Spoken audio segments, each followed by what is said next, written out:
ادعمونا بلايك للفيديو واشتراك بالقناة، فهذا يدعمنا كثيرا.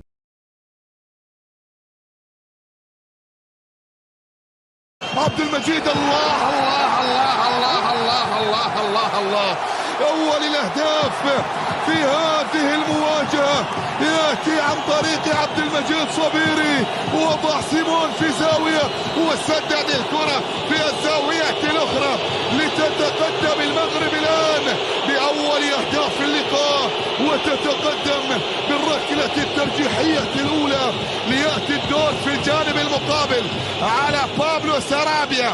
بابلو سارابيا هو اللي راح يسدد، هو اللي راح يسدد. بابلو سارابيا الآن هو من سيحاول التعديل من خلال إحداث الركلة الترجيحية الأولى لمصلحة المنتخب الإسباني في مواجهة بونو، في مواجهة ياسين ياسين ياسين ياسين ياسين ياسين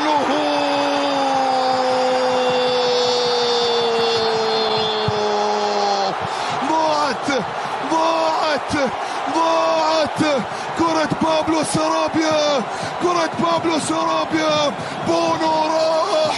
بونو راح واصطدمت في القائم لتضيع الركلة الترجيحية الأولى على المنتخب الإسباني هنا عن طريق بابلو سارابيا.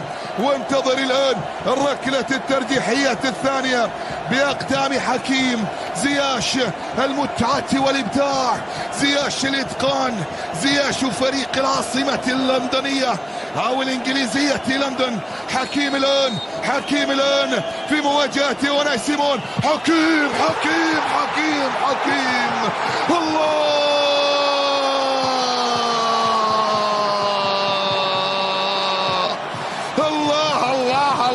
الله الله عن طريق زياش يأتي تأكيد التقدم ويسجل حكيم الركلة الترجيحية الثانية. الركلة الترجيحية الثانية الآن في الجانب المقابل للمنتخب الإسباني.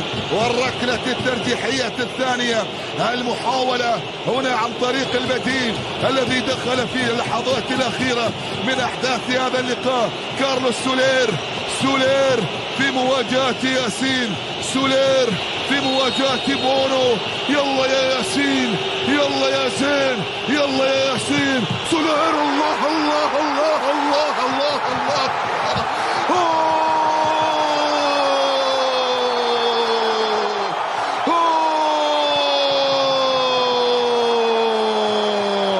ياسين يتصدى. يا الله يا الله يا الله. ياسين يتصدى للركلة الترجيحية الثانية. الآن الركلة الترجيحية الثالثة للمنتخب المغربي، الركلة الترجيحية الثالثة عن طريق بدر بنون في مواجهة أوناي. بدر بنون الثالثة، مفتاح التأهل. الثالثة يا بدر، الثالثة يا بدر، الثالثة يا بدر، الثالثة. لا لا لا لا لا لا لا لا لا لا لا لا لا لا لا لا لا. بدر بنون يضيع الركلة الترجيحية الثالثة، ويأتي التصدي من أوناي سيمون.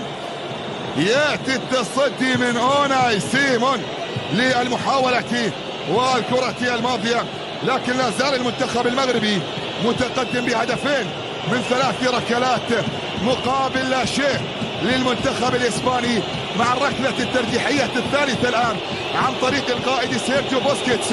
هو اللي راح ينفذ الكرة، والمحاولة القادمة هو اللي راح ينفذ ركلة الجزاء أو الركلة الترجيحية.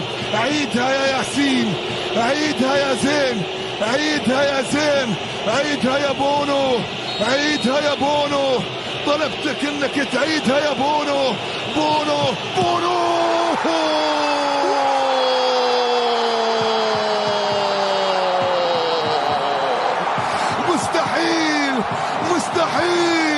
مستحيل.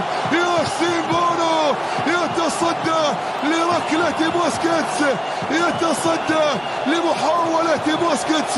الآن كرة للتاريخ مغرب الحضارات، مغرب التاريخ، مغرب الحضارة الآشورية والحضارة الموستيرية، إلى حضارة العصر الكلاسيكية، إلى الحضارة الفينيقية، إلى الحضارة القرطاجية، إلى الخلافة الأموية، إلى وضع حجر أساس الدولة القومية، وإلى تاريخ آخر قد يكتب من المدينة التعليمية، من المدينة التعليمية عن طريق أشرف حكيمي. أشرف حكيمي، يا الله يا رب، يا الله يا رب، يا الله يا رب، يا الله يا رب، يا الله يا رب.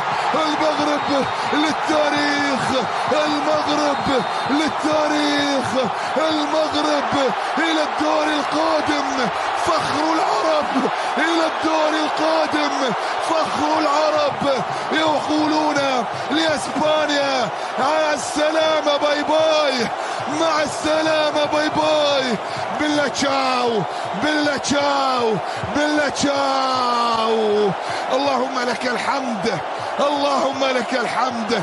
المغرب إلى الدور القادم وإلى دور ربع النهائي من منافسات بطولة كأس العالم، في إنجاز تاريخي يسطر للعرب بأقدام المغاربة هنا في هذا الملعب. المغرب تأهلت، وصلت إلى الدور القادم لتواجه الفائز من مباراة المنتخب البرتغالي والمنتخب السويسري، وبالتالي تنتظر بعد نهاية هذا اللقاء الفائز 1000 مليون تريليون. مبروك لمنتخب المغرب، هاردك للمنتخب الإسباني. الصوت والصورة إلى الزميل راشد المهندي.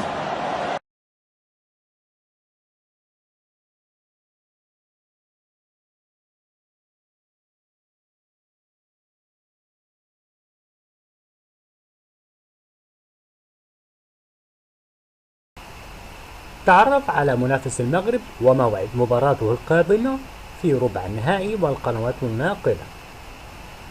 تأهل منتخب المغرب إلى دور الربع النهائي بكأس العالم 2022 بعدما حقق الفوز على نظيره الإسباني بركلة الترجيح 3-0 في إطار منافسات الدور الثمن النهائي لمونديال قطر. وكان الوقت الأصلي لمباراة المغرب وإسبانيا انتهى بالتعادل السلبي، وتألق ياسين بونو حارس مرمى منتخب المغرب في ركلة الجزاء الترجيحية بعد أن تصدى لركلتي ترجيح وإهدار سارابيا لاعب إسبانيا لركلة ترجيح اصطدمت في القائم.